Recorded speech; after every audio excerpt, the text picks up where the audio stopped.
Mm. Hi guys. Ito, nakikita nyo to. Ayan. Kita nyo yan.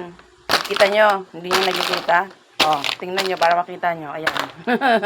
Ano yan? Chicharon yan. Itra-try natin yan dito sa loob ng air fryer kung maluluto siya. Ayan.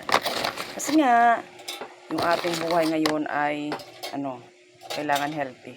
Pero wag kayong mag-aano dyan. Sabihin nyo na mga dumi yung loob ng aking air fryer. Kasi nagluto pa lang ako ng dyan, isday. Ayoko pang ugasan eh. Ano ba? Bakit?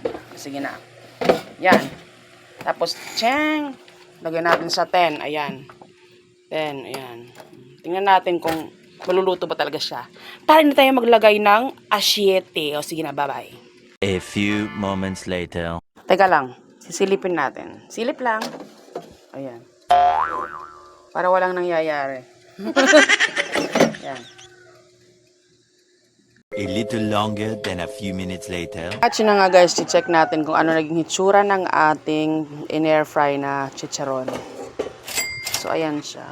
Wow! Luto naman siya, kasi hindi siya lumaki. Kainin natin kung hindi siya matigas.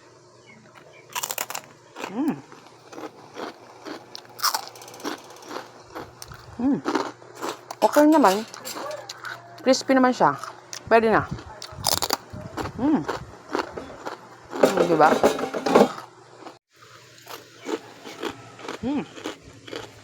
Okay na siya. So, mula ngayon, hindi na ako mag-prito para mas healthy, diba? Ayan o. Tadam! Yun lang guys. Thank you.